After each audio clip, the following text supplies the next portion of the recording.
And it's midweek. Good evening. Welcome. This is Ghana Tonight. We're live from News about Desawe Kanda, also live on TV3 Ghana on Facebook and on DSTV channel 279. We're all across the world on 3news.com. I am Alfred Okanse tonight. Ghana's inflation drops to 3.8%. This is the lowest level in nearly 27 years. In fact, this also has generated some conversation as to how the trickle-down effect will be. But does this reflect the reality on the ground and in the pockets of consumers? Well, we'll explain to you why this is not the case. And maybe there's a disconnect between your understanding of how the inflation should impact on the cost of goods and services on the market and what the reality is. Well, the Chief Justice, Paul Bafo-Bonny, announces that specialized galamsey courts will go live next Monday. How significant will this be to the fight against illegal mining in this country? Stay with us. We have a conversation. Also, the debate intensifies over whether to rename Kotoka International Airport or keep its historic name. Well, we hear from a statesman on this matter. Also,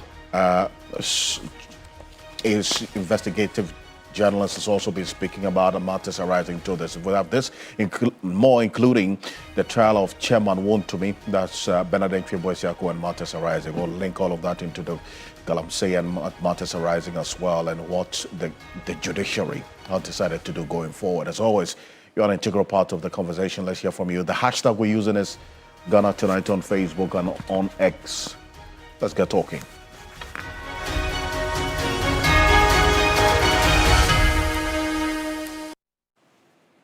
Let's settle for Ghana Breeze.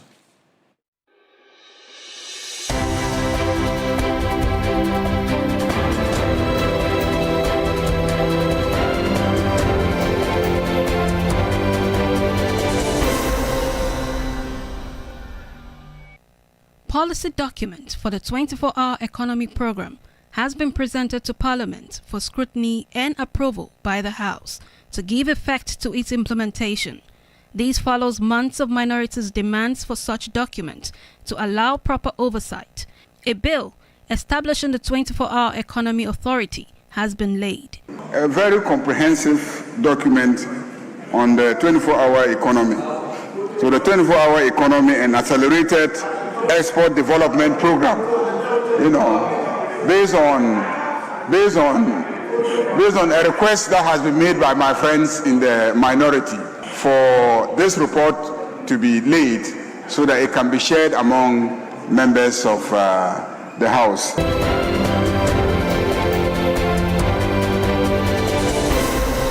Chief Justice, His Lordship, Paul Bafo-Bonny, has expressed concern over the involvement of foreign nationals in illegal mining, questioning how they gain entry into the country and evade justice even after arrest. He noted that the situation highlights the need for stronger collaboration among the Judicial Service, the Ghana Immigration Service, and the Ghana Prison Service to effectively combat galamsey and other transactional crimes, particularly amid growing congestions in the courts. In my bid to tackle congestion in courts, we have decided that we are going to set up dual morning and afternoon court system. And some judges will sit in the morning and other judges will sit in the afternoon.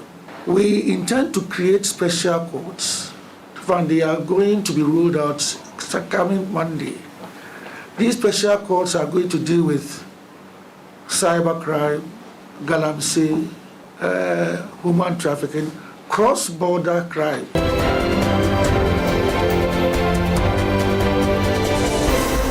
The state has closed its case after leading 4 witnesses to testify against the NPP Ashanti Regional Chairman, Bernard Boisiako Entry, popularly referred to as Wontumi. The NPP Ashanti Regional Chairman has been jointly charged with Akonta Mining Company Limited on a total of 4 counts relating to the assignment of mineral rights without approval and facilitating unlicensed mining operations.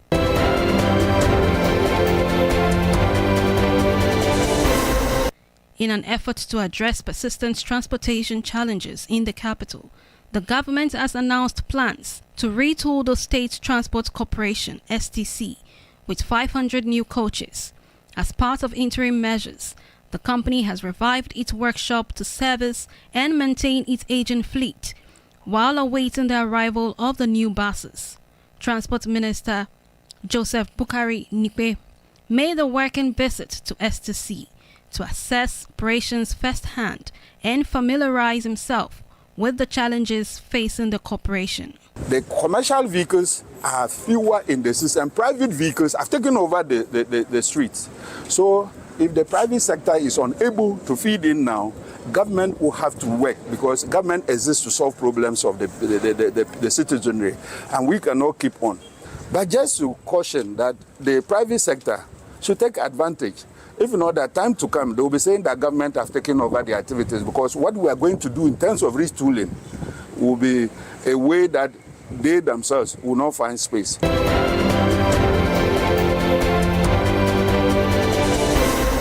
Ghana's annual inflation rate dropped to a near three-decade low of 3.8% in January 2026, intensifying calls for the Bank of Ghana to implement a fifth consecutive policy rate cut. Industry analysts are advocating a reduction of 200 to 300 basis points to ease borrowing costs and boost economic growth. Government statistician Dr. Alhassan Idrisu believes the economy is progressing towards price stability. It is the lowest inflation rate recorded since the CPI rebasing in 2021. This sustained decline signals that Ghana is firmly on a path towards price stability.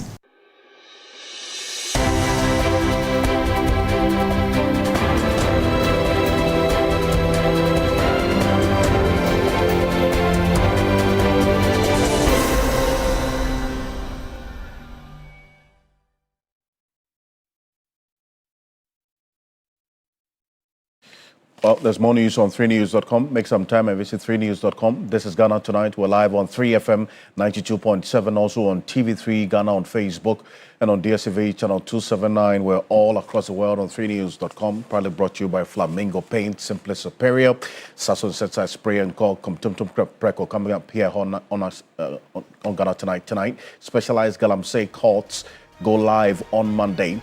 This has been described as a game changer in the fight against illegal mining. Well, we'll tell you exactly how this has also got the anti-illegal mining community also reacting shortly.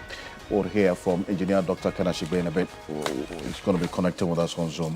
But before that, let's hear from the Chief Justice, His Lordship Paul Bafo-Boni. He's raised concerns over foreign nationals involved in galamsey, questioning how they enter the country and escape even after arrest. He says, that's the Chief Justice, saying that this underscores the need for stronger collaboration between the Judicial Service, the Ghana Immigration Service, and the Ghana Prison Service to combat the menace and other transactional crimes. Now, as the court faces heavy congestion, as we've seen over the period, with special courts set to be rolled out from Monday, the Chief Justice is saying that stronger collaboration between these institutions I mentioned earlier will help fast-track cases and tackle these crimes. Illegal mining, galamsey being one of the key issues to look out for. Take a look. In my bid to tackle congestion in courts, we have decided that we are going to set up dual morning and afternoon court system. And some judges will sit in the morning and other judges will sit in the afternoon. We intend to create special courts, and they are going to be rolled out coming Monday.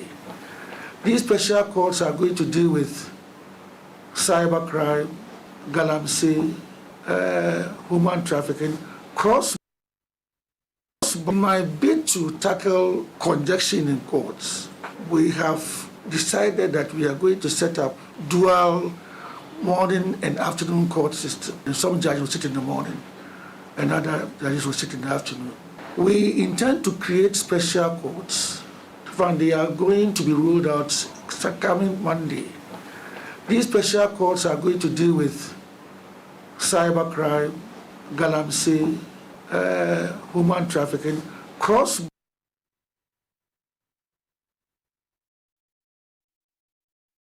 In my bid to tackle congestion in courts, we have decided that we are going to set up dual morning and afternoon court system. And some judges will sit in the morning and other judges will sit in the afternoon. We intend to create special courts, and they are going to be rolled out coming Monday. These special courts are going to deal with cybercrime. So that's the Chief Justice there. Let's go on to Zoom now. Engineer Dr. Ken Ashigbe is the convener of the Ghana Coalition Against Galamsey, and it's connecting with us right now. Dr. Ken Ashigbe, good evening. Thank you for joining us. Good evening, Alfred. How are you? Well, thank you. So thank you for asking. Now, you hear the Chief Justice clear in his words timelines to when these specialized courts will start, because this is not the first time we're hearing this. If you recall, the president did give some indication of a sort when there were these engagements last year on the fight against galamsey. Now we're hearing from the Chief Justice that by Monday, these specialized courts will kick in live, and that is also meant to deal with this backlog of cases, galamsey being one of the major ones. How does it strike you? Well, Alfred, we've been waiting for this for too long a time. The offer was made last year, and now we hear the Chief Justice give a timeline to it. Monday is just a few days away.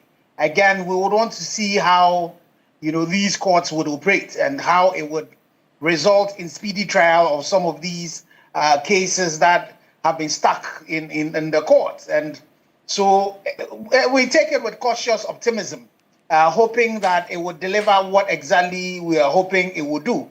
But you know that it's not just the issues of the courts. It starts from the arrest to the investigators and to the prosecutions.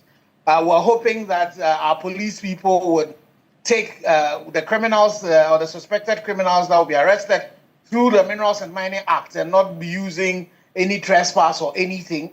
And then our judges would also do a good job and would have speedy trials, and will also not just be dealing with the small fishes, but the kingpins that His Excellency the President promised in October 2024.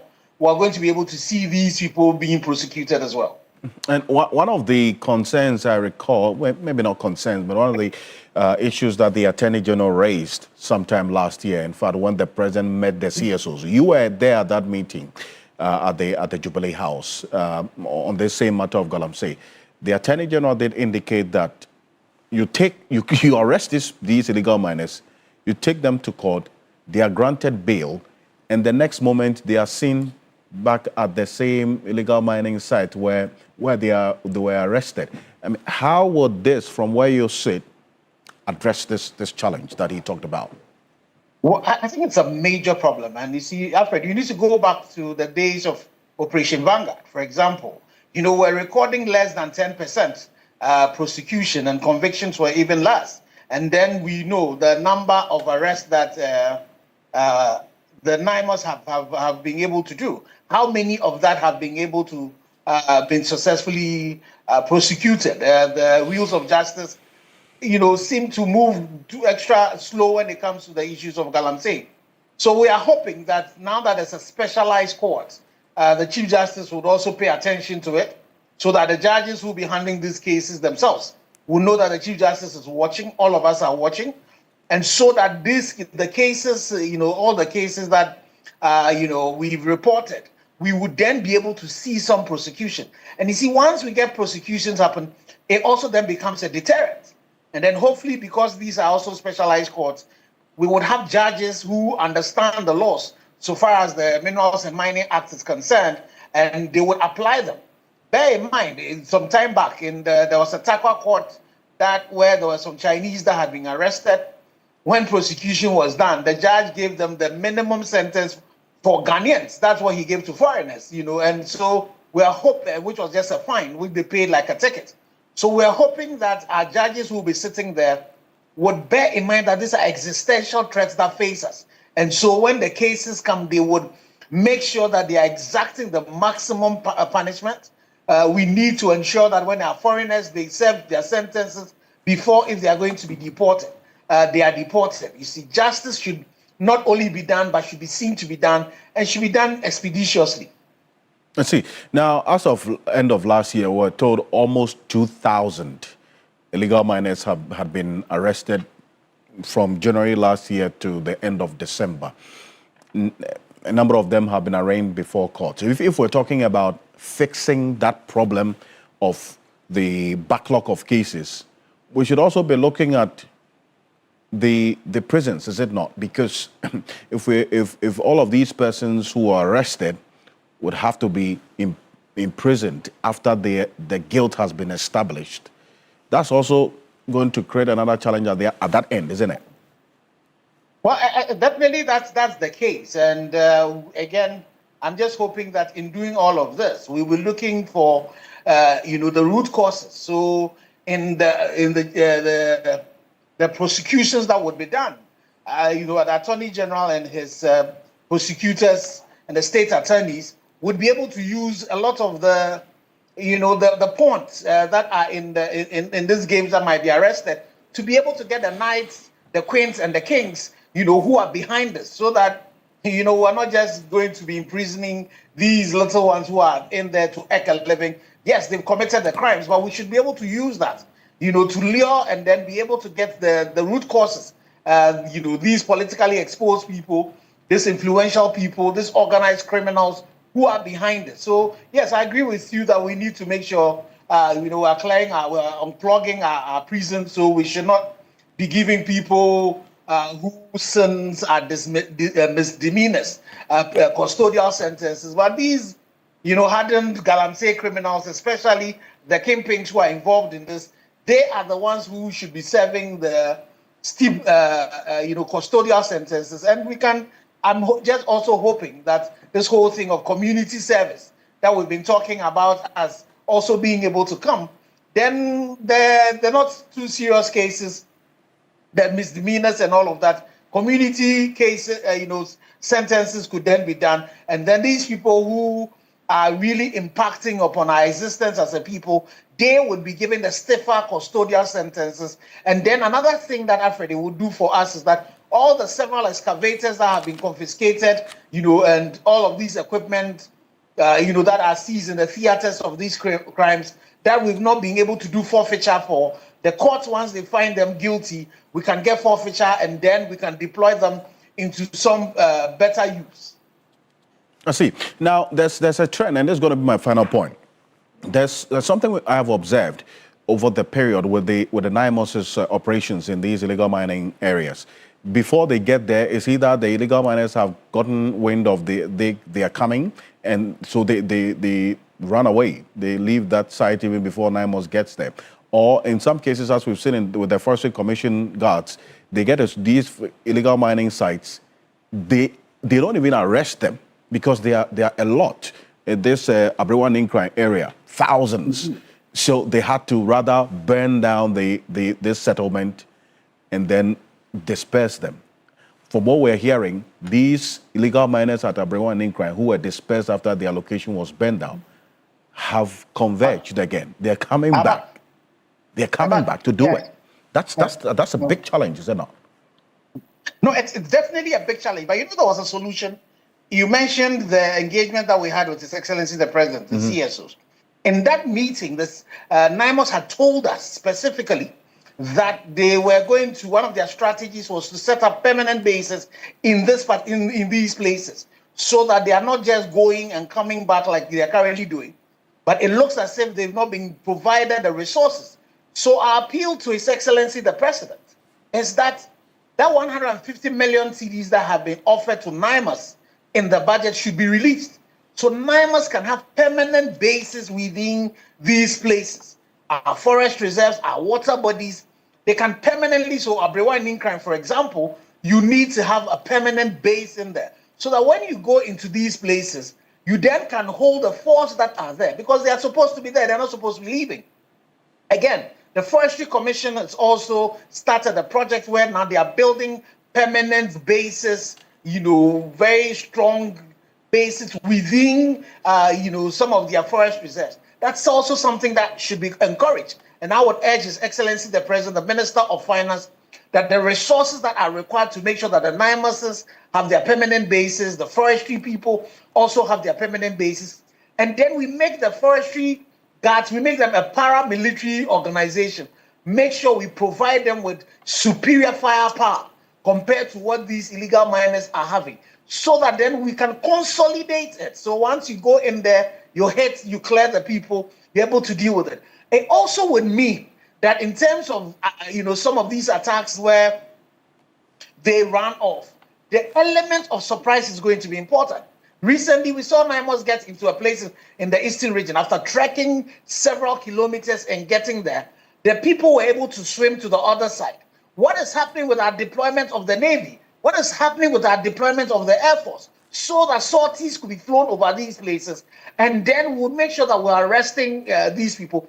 And we should be using a lot more of the intelligence community to be able to strengthen our fight of it. So I am pretty sure that if you left it for the military, if you gave them all the resources that are required, permanent basis in these particular places, we would be able to deal with it constructively than we are currently doing. These things where they have to travel into those particular places and then the tip-offs will be done and all of that would then become a thing of the past.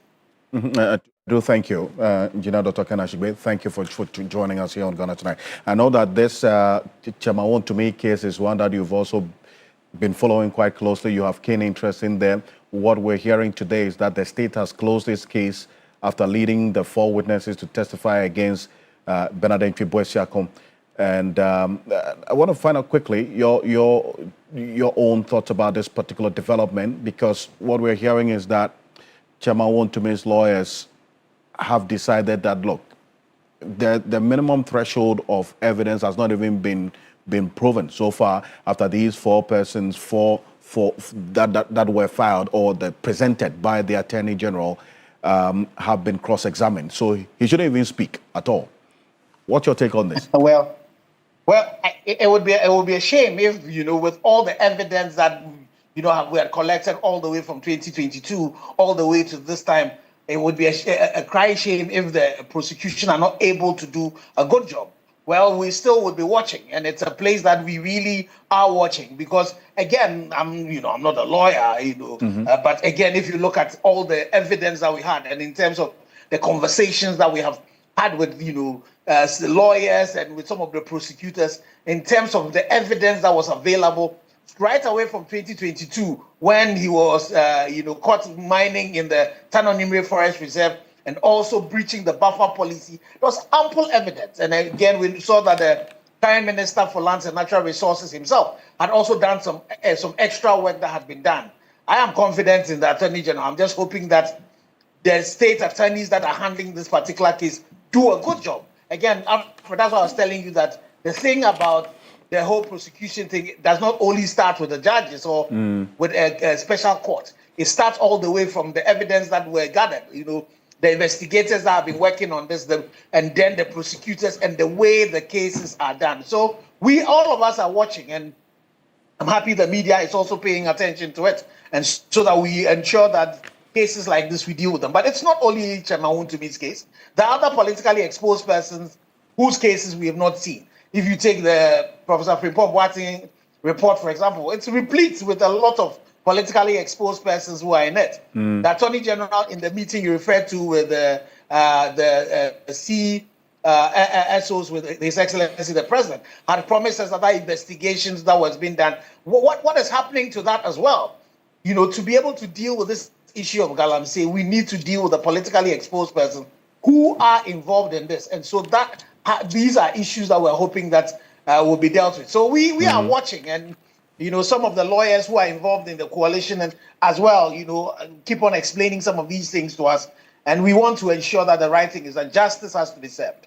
Thank you so much for joining us. And matters like this, the burden of proof is on the prosecution. And in criminal cases like this, it must be beyond reasonable doubt. And that's actually what we're getting into right now, because the NPP Ashanti Regional Chair, Engineer Dr. Kanashigbe, thank you. Thank you for joining us. Appreciate it. Thank you. He is the convener of the Ghana Coalition Against Galamsey. He's the CEO of the Ghana Chamber of Mines as well. So all of those and how things play out in the fight against illegal mining impact on him in both ways. But the Ashanti Regional Chair of the New Patriotic Party, that's Benadentwe Boesiakom, popularly known known as Chairman Wontumi, has been jointly charged, as we do know, with the Akonta Mining Company Limited, his company, and then also that's an official person, and then the manager of the Akonta Mining, that's Kwame Enchi. This matters of assignment of mineral right without authority, facilitating unlicensed mining operations.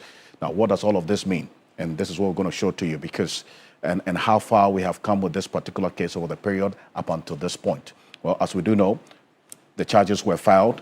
In fact, 6 charges all in total against these 3. That is Bernard Entry, Boesiako, Kwame Entry, the managing director, and then also Akonta Mining as an official person in this regard. These persons were arraigned, and in this Kwame Entry, as at the time, was at large. But then Chairman Wontumi pleaded not guilty and granted bail. As we do know, the bail conditions, it took a couple of days or more for him to meet that bail condition.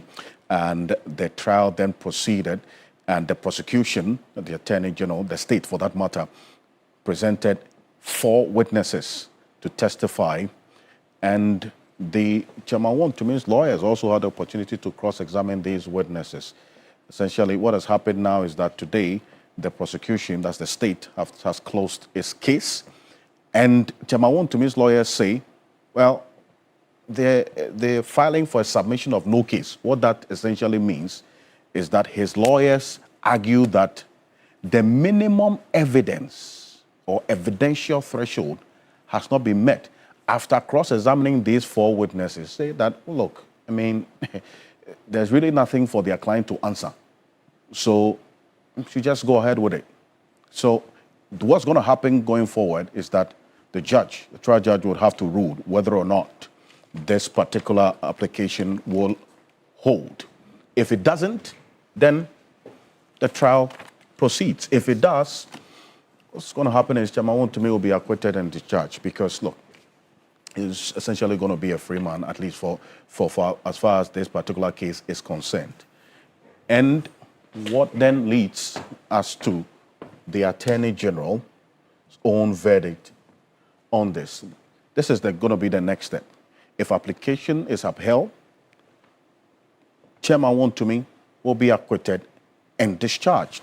That's going to be a big turning point, because if you hear Engineer Dr. Kenashigbe says, well, there was abundance of evidence even before this trial started, that has to stand the test of the law. In the court of law, the language is evidence beyond reasonable doubt in criminal matters like this. If this application or submission of no case is not upheld, Chairman Wontumi will be ordered to open his defense. And what that means is that these witnesses that he is also going to be presenting will testify and cross-examined. And eventually, the defense will close their case, written submissions will be made, and then we would wait for the judgment of the court. So beyond this, we'll get to find out if this case will travel the long haul or the full haul, or it will be truncated at some point. The Attorney General has also, in fact, the Deputy Attorney General, Dr. Justice Edem Sremsai, also posted something on this, what happened today. We're going to get into that in a bit. And this is what he's been talking about regarding what the next steps will be regarding Chairman Wontumi's case. And this is it.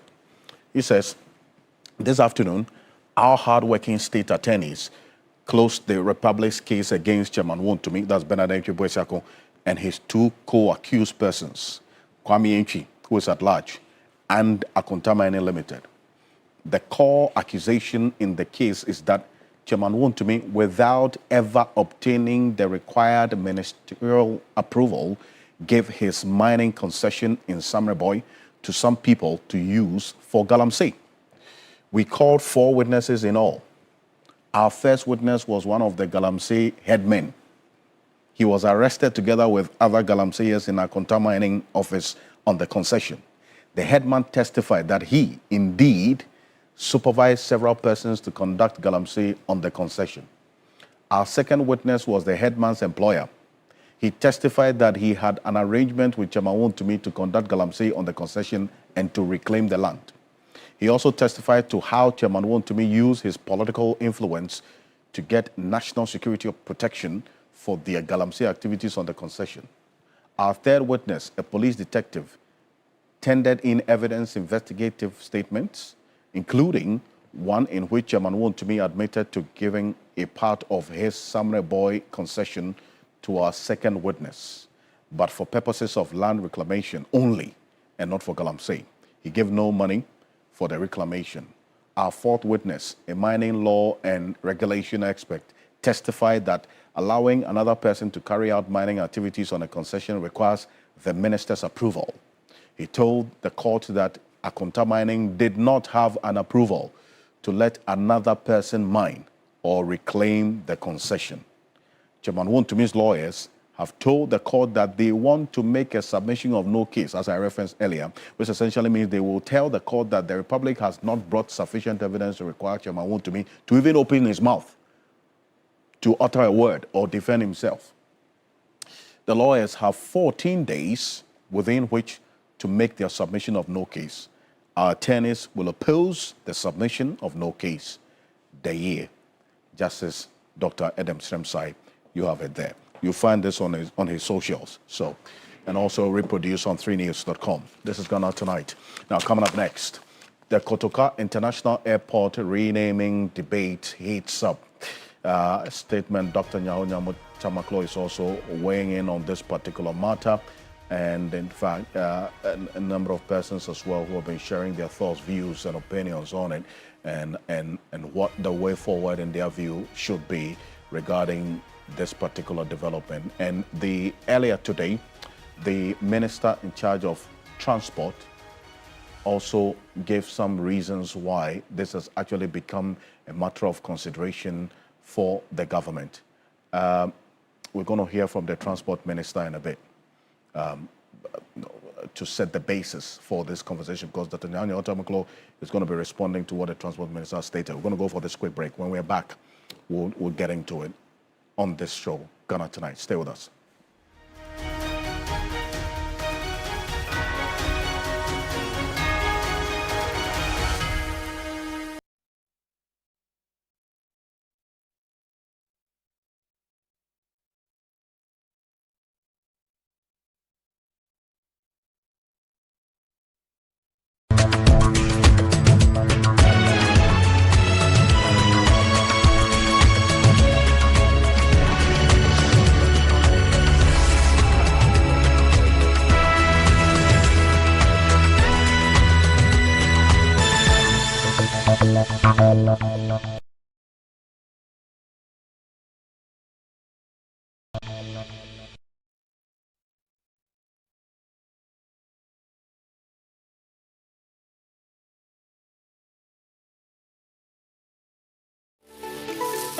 Why are more and more professionals choosing Flamingo paint?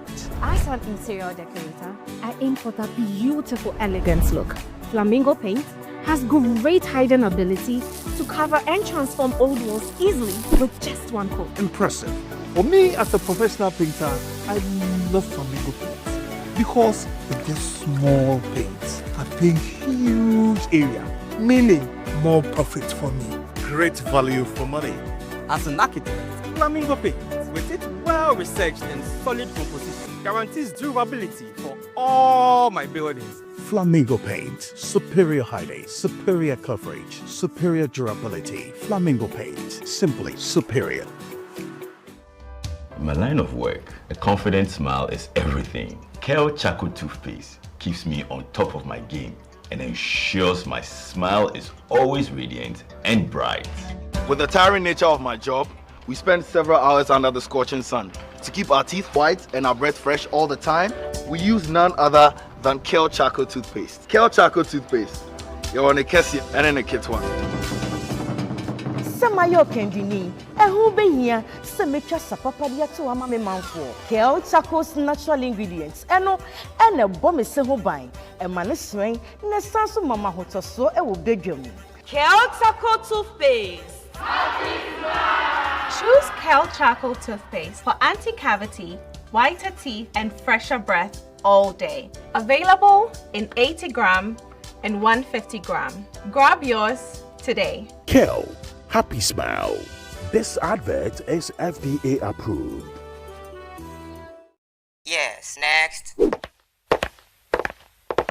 Hey, Nadia Benson, Me didn't tum. Mr. Freddy Calico, just call me cockroach. Now, Mr. Freddy once now. Hey, that's you. Improve car. Yeah. Captain Mosquito, double the action.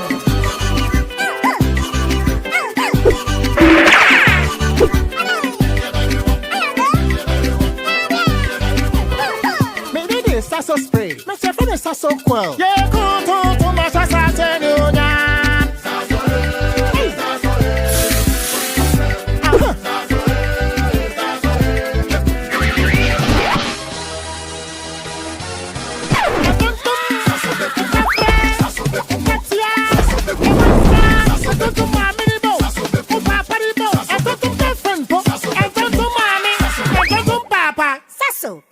Tum preko.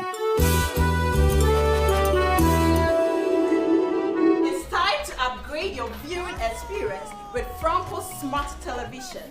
Enjoy full HD and 4K Ultra display for clearer pictures, brighter colors, and smarter features. From our 32-inch screen, perfect for your bedroom, to 55, 65, and massive 100 inches for your living room or office. We've got the perfect size and quality. For retailing and bulk purchasing, call the numbers on the screen or visit our website at www.francotrading.com. You can download the Franco Trading app on Google Play Store or Apple App Store. Franco Television, we've got the perfect size for every room.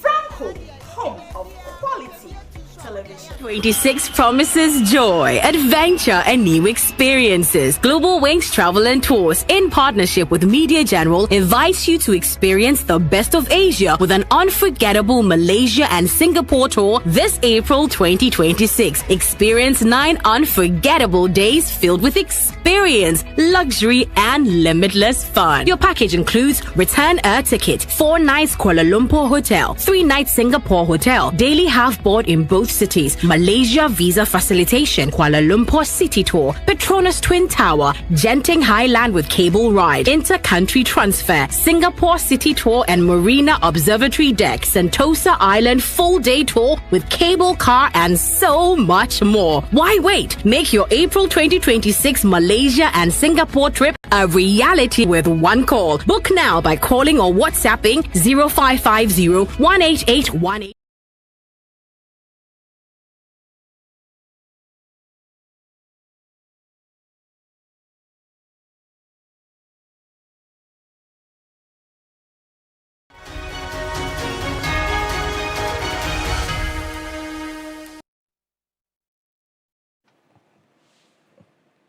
Welcome back. This is Ghana Tonight. We're live on 3FM 92.7. Let's take a listen to the Transport Minister, Joseph Bukari Nikpe, on this raging debate of whether or not to change the name of Kotoka International Airport to the proposed Accra International Airport. Take a look.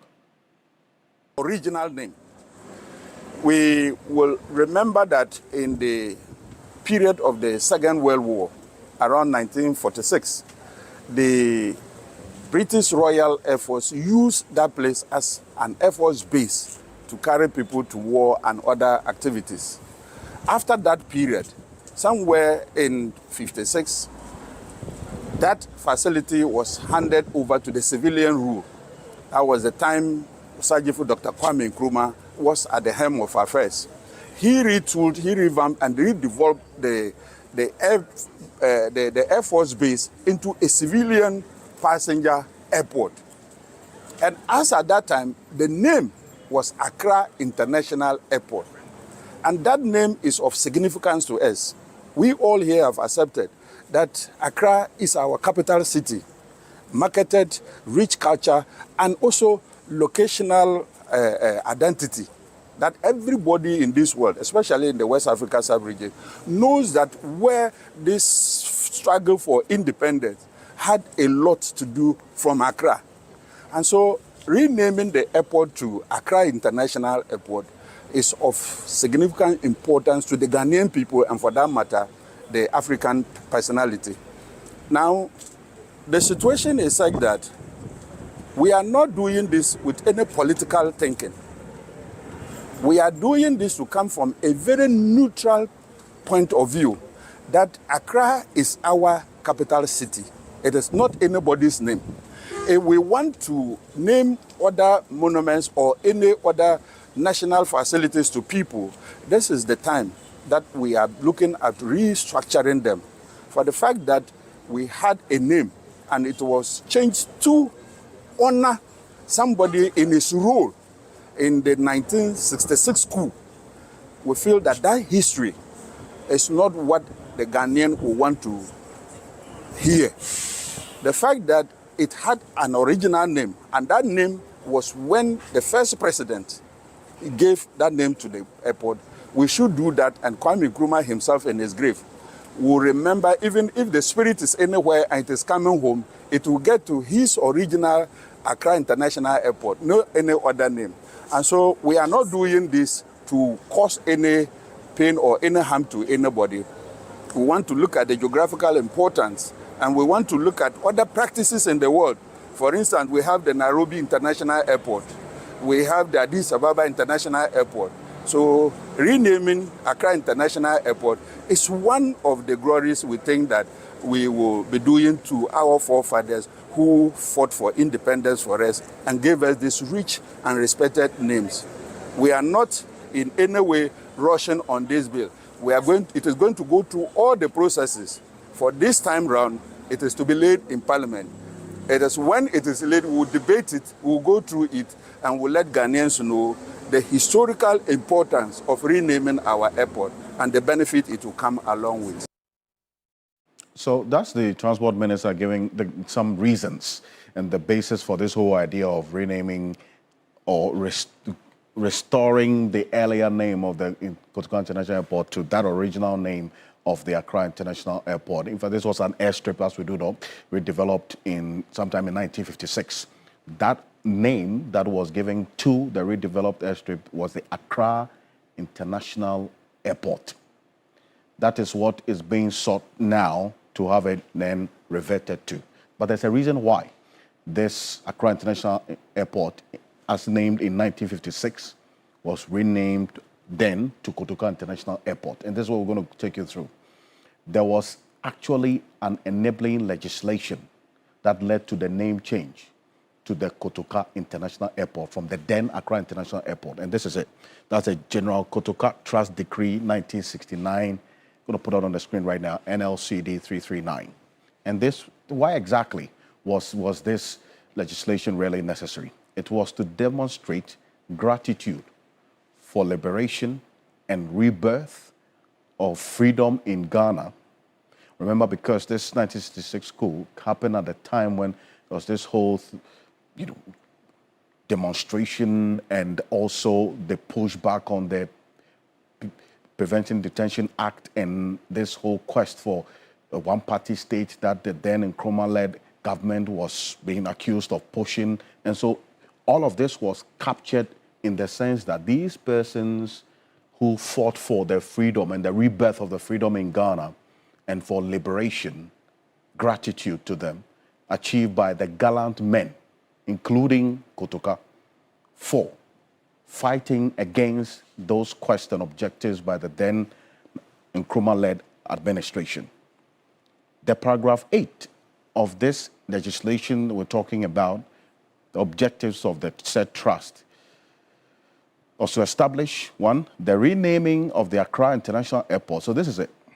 If you look at the paragraph 8 of this legislation, it gives reasons for the renaming of the Accra International Airport then to Kotoka International Airport after the late Lieutenant General Emmanuel Kwesi Kotoka, without any financial charge being placed on the trust fund. And remember, the objective was to show gratitude to him and other gallant men for the freedom, the rebirth of freedom in Ghana. The naming of an army barracks, Kotoka Barracks, after the late General Kotoka without any financial charge being placed on the said trust fund.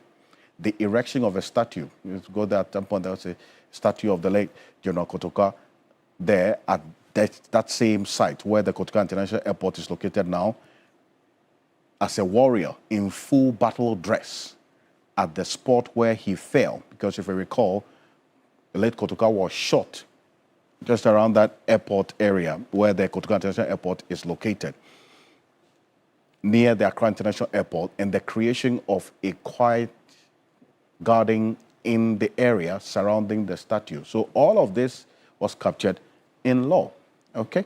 Now, there's another process that is going to go through this same legal process in Parliament to have this name now reverted to the original Accra International Airport.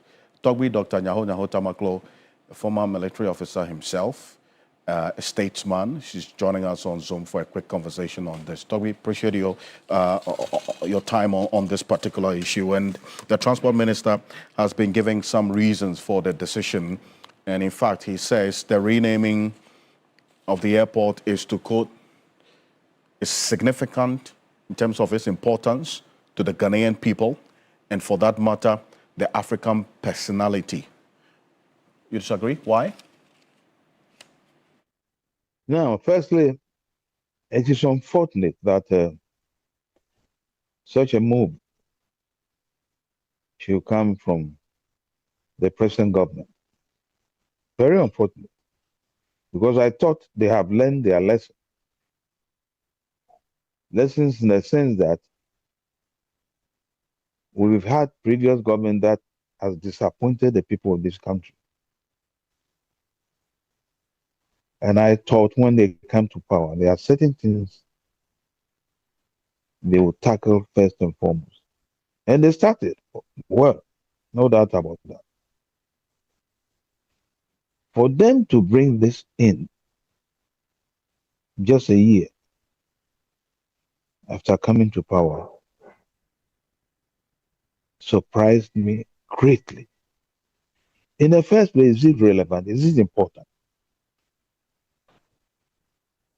Secondly, such things, that is change of names or whatever they are, involves a lot of money. And the nation has no money. So who brought in that idea? Who advised the government on this issue? If the person is there, still with government, then he should bow his head in shame. There are more important issues to discuss. Now, in this world, history is the best teacher. And to quote late Malcolm X said, history is the best teacher. And if you have a problem,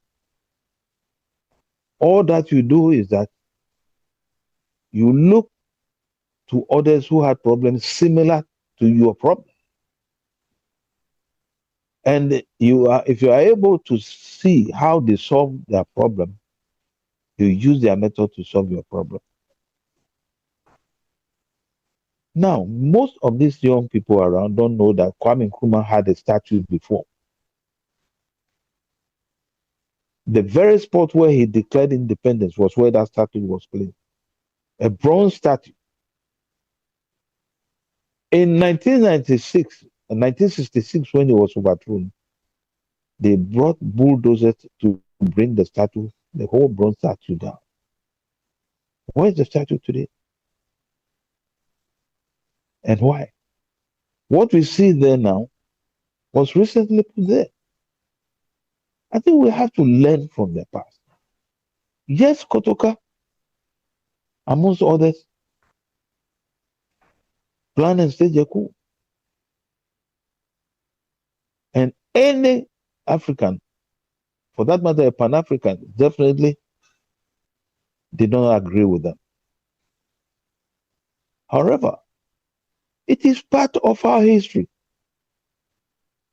And the moment you erase that, it follows someone else will come later and repeat the same thing.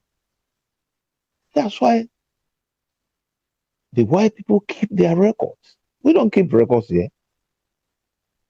You go to our national archives and see, you look for very important records and they are not there.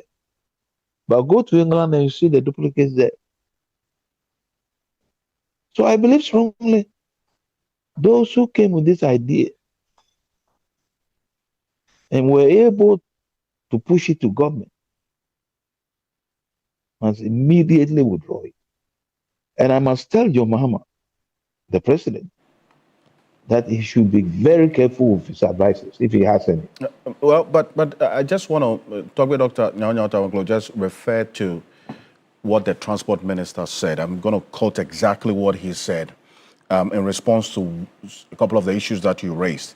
He says that the proposed bill, which is meant to, as it were, change the name of Kotoka International Airport to the original name of the Accra International Airport, as I did reference, among other things, is aimed at promoting the location identity of Ghana's capital city. That's number one. And the fact that this particular airport originally served as an Air Force base during the Second World War, used for transporting soldiers and weapons before it was converted into a civilian airport under the Nkrumah administration. And as we're saying now, he says that the bill is aimed at promoting, one, the local identity. That's number one. And they are not doing this with any political thinking.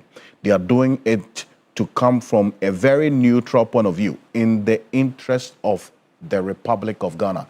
That's the justification, do we? Look, I'm very sure I'm older than the minister. And I believe strongly I've seen a lot in this country than he has.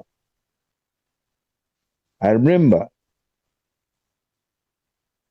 in those days when I was a kid, yes, the airport was just a small airport. And there used to be a hotel there called Lisbon Hotel. Lisbon. Think about the word itself. Lisbon Hotel. Now, if the airport had been used as a military base before, whatever he says, that is historical. After that, we have had independence. We've had Ghana Airways. For years, it's now extinct. We have other airlines, KLM, they have been flying here for years. We had before British Overseas Airways Corporation, known as BOAC, before even Ghana Airways came. These are all historical facts. The fact that the place was called Accra International Airport, no. That should not in any way convince anybody that those then, I'm talking about the government then, who decided to name the place after their fallen, colleague, didn't know about this thing. But as I said, history is the best teacher. No one will deny the fact that Kotoka was a coup maker. No one will deny the fact that Kwesi Africa was a coup maker. They didn't put the names there themselves. No. It was the government that put the name there. And it's just to remind the people of this country that we've passed through a certain stage in our history. Removing the name Kotoka from there will not in any way erase what has happened or what happened. So the explanation the minister gave is so raw, I wouldn't like even to comment on it further. Well, but this matter is going to go through Parliament. It's going to come in the form of a bill. As the minister has clearly indicated yesterday, the majority leader was clear on the path that this particular process would take. It would be laid before the House. There's going to be a debate on it as well. Then eventually, we'll see how things play out. But he's been quite clear. I'm talking about the transport minister. He's been quite clear about the objective of this being in the interest of the nation and not political in any way, based on at least his explanation so far. Toby. Look, let me tell you one thing. We have been pretending in this country. We have been giving wrong advice to leaders in this country. What they triggered, or what the minister has triggered, has brought a very sharp political division already into the country. Within hours, I'm telling you. And he should not think he's playing with little minds in this country. There are people who sit down and think, and they think seriously. What he has done, rather, has triggered serious political issues. And the earlier they pull it out, the better. Well, we'll see how the coming days will be on this, and especially because this matter is going to be subjected to debate on the floor of Parliament. We'll follow it quite closely. Talk with Dr. Nyahuna Untamaklo. Thank you for joining us here on Ghana Tonight. But the cost matter that you referenced, Toby, is one that has also come up for some reference as well regarding how this debate is playing out. Some airports that have been renamed and the associated costs have also been seen, as it were, being adduced as one of the areas of reference for those who believe that this is not the path to take. The Makaran International Airport was renamed to the Harry Reid International Airport. It cost the United States government sometime in 2021 some $7 million, right? Because of everything else that I had to do to have that name change. Then, if you look at the Baltimore Washington International Airport, also there was a renaming in 2005. The cost of it was put to $4.7 million. In fact, that's one of the least we've seen in about 12 airports that have been renamed across the world. $4.7 million renamed to the Baltimore Washington International Thurgood Marshall Airport. San Jose International Airport was renamed to the Norman Y. Menetsan Jose International Airport. And then we see the cost there as well, together with this in the last 5 in terms of the least cost that we have seen in the 12 that we tracked. And then the highest being one of this as well, the $7 million. And so, well, if you throw in the cost argument as well, and it doesn't necessarily mean that what the path we're taking will cost this much.